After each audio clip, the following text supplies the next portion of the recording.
Stop crying. Stop crying. Two words that feel like discipline but function as emotional surgery. When you tell a toddler to stop crying, you're telling their brain that the signal it just sent. The distress alarm, the frustration response, the sadness indicator was a malfunction. It wasn't. Crying is the primary emotional processing mechanism a child has before language matures enough to carry the weight of what they feel. It is how the limbic system discharges overwhelming effect, so the prefrontal cortex can begin to regulate. Developmental psychologists at the Yale Center for Emotional Intelligence have demonstrated that children whose emotions are consistently dismissed develop what's called emotional suppression strategies.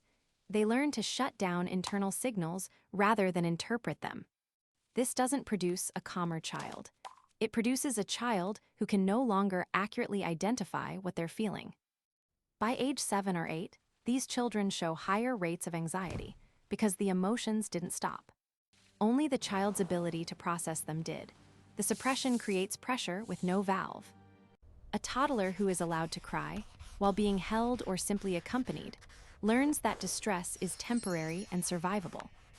A toddler who is told to stop learns that their inner world is a problem to be hidden. You are not raising a child who doesn't cry. You are raising a child who cries alone. Let me do it. You see the struggle, the zipper that won't close, the shoe on the wrong foot, the cup about to spill. Your instinct is to fix it, to save time, to prevent the mess. But every time you take the task out of a toddler's hands, you are performing a neurological interruption. The moment before a child succeeds or fails at a task is the moment when the anterior cingulate cortex, the brain's error monitoring and effort regulation center, is most active. That struggle is not a sign something is going wrong. It is the sign that competence is being built.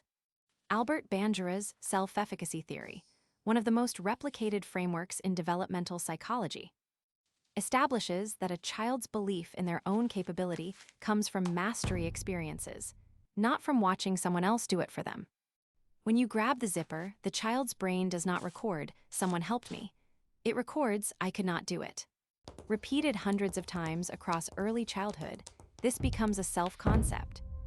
Research from the University of Montreal found that children whose parents frequently intervened during solvable tasks showed significantly lower persistence on novel challenges by age 5. They gave up faster. They asked for help sooner. They chose easier tasks. The mess the toddler makes trying to pour their own juice is not a problem. It is the raw material of autonomy. Let the milk spill. Let the shoe go on wrong. The 10 seconds you save by doing it yourself cost years of belief that they can. You're fine. You're fine. Your toddler trips, falls, hits their knee. They look at you. This is the moment, before they even decide whether to cry, when they are scanning your face for information about what just happened to them. If you say you're fine, you have told their brain to override its own pain signal. The sensation is real, the fear is real, but the person they trust most in the world just labeled it as nothing. Developmental psychologist Edward Tronick's research on affect attunement shows that children depend on caregivers to help them calibrate the meaning of their own experiences. When the caregiver's response matches the child's internal state, "That looked like it hurt," the child learns to trust their perceptions. When the response contradicts their internal state, "You're fine, it was nothing," the child enters a cognitive conflict between what they feel and what they're told. Over time, this produces what clinicians call alexithymia-adjacent patterns: difficulty identifying, naming, and trusting one's own emotional and physical states. A study published in the journal Emotion found that adults who reported frequent emotional invalidation in childhood scored significantly higher on measures of emotional confusion and interoceptive distrust. The fix is disarmingly simple. Instead of narrating what you want them to feel, narrate what you see. You fell, that surprised you. You are not diagnosing, you are mirroring. And that mirror is how a child builds an accurate internal map of their own experience. Comparison. Why can't you be like your brother, or their sister, or the neighbor's kid, or the child at daycare who sits still and eats everything? Comparisons feel like motivation. They function as identity damage. When a toddler hears that another child is doing it better, their brain does not think, I should try harder. Their brain processes, who I am is not enough. Social comparison theory, first formalized by Leon Festinger, shows that humans begin evaluating themselves relative to others far earlier than previously understood, as young as 2.5 years old. But a toddler lacks the cognitive architecture to use comparison as a tool for growth. They don't hear benchmarking, they hear rejection.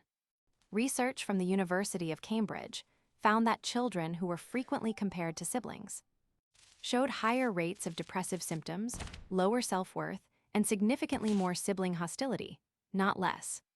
The comparison didn't create aspiration. It created resentment and a belief that love was conditional on performance. Adlerian psychology has long documented that children who internalize, I need to be someone else to be valued, develop what's called a discouraged personality orientation. They withdraw from challenges. Because the cost of failure isn't just disappointment, it's proof of fundamental inadequacy. Every child develops at their own pace, along their own trajectory. The only valid comparison for a child is who they were yesterday. Anything else teaches them that the person they are is a problem to be solved. So smart. You're so smart. It sounds like the perfect thing to say. It sounds like pure encouragement. It is a trap with a 20-year fuse. Carol Dweck's research at Stanford, spanning over 3 decades and replicated across cultures, demonstrates that praising children for fixed traits, intelligence, talent, natural ability, produces the exact opposite of what parents intend. In her landmark studies, children who were told you're so smart, after completing a task consistently, chose easier tasks afterward. They avoided challenges. When they did encounter difficulty, they collapsed faster, showed less persistence, and reported less enjoyment. The mechanism is precise. If success means I'm smart, then failure means I'm not smart. The label becomes something to protect, rather than something to build on. Children praised for effort, you worked hard on that. You tried a different way when the first one didn't work, showed the opposite pattern. They chose harder tasks. They persisted longer. They described struggle as interesting rather than threatening. This is what Dweck calls the growth mindset versus fixed mindset divide, and it begins forming in toddlerhood. A child who believes their intelligence is a fixed quantity will spend their life avoiding any situation that might disprove it. A child who believes ability grows through effort will seek those situations out. The words feel almost identical. The neural pathways they build are fundamentally different. Praise the process, praise the strategy, praise the persistence, never praise the trait. Abandonment. If you don't stop, I'm going to leave you here. In a grocery store, at the park, in the car park. The child freezes, they comply. The parent thinks it worked. What actually happened is that the child's amygdala just fired a threat response indistinguishable from actual abandonment. John Bowlby's attachment theory, the most extensively validated framework in developmental psychology, establishes that a child's primary biological drive is not food, not comfort, not play. It is proximity to the caregiver. The attachment system evolved because, for most of human history, a child separated from their caregiver was a child who would die. That system does not know you're bluffing. When you threaten to leave, the child's hypothalamic pituitary adrenal axis activates, flooding the brain with cortisol and adrenaline. Heart rate spikes. The prefrontal cortex, the part that could rationalize they don't really mean it, goes offline. Because it is the least mature structure in a toddler's brain and the first to shut down under stress. What remains active is the brainstem, pure survival mode. The child doesn't stop misbehaving because they understood the lesson. They stop because their body entered a fear state incompatible with any behavior other than freezing or clinging. Research from the Minnesota Longitudinal Study of Risk and Adaptation found that children exposed to repeated attachment threats developed insecure attachment patterns that predicted anxiety disorders, relationship difficulties, and emotional dysregulation well into adulthood. Compliance through fear is not discipline. It is trauma dressed as parenting. Be careful. Be careful, you'll fall. They're climbing, they're balancing, they're reaching for something just beyond their grasp. And your voice arrives before their body does, broadcasting the outcome you fear, injecting your anxiety directly into their motor planning. When a child hears you'll fall mid-climb, two things happen simultaneously. First, the warning splits their attention between the task and your fear, actually increasing the probability of the very accident you're trying to prevent. A phenomenon motor learning researchers call ironic process theory. Second, and more damaging over time, the child internalizes not the specific warning, but the underlying message. I don't believe you can do this safely. Ellen Sandseter, a Norwegian researcher specializing in risky play, has published extensively on what happens when children are denied age-appropriate physical risk. They lose the ability to calibrate danger.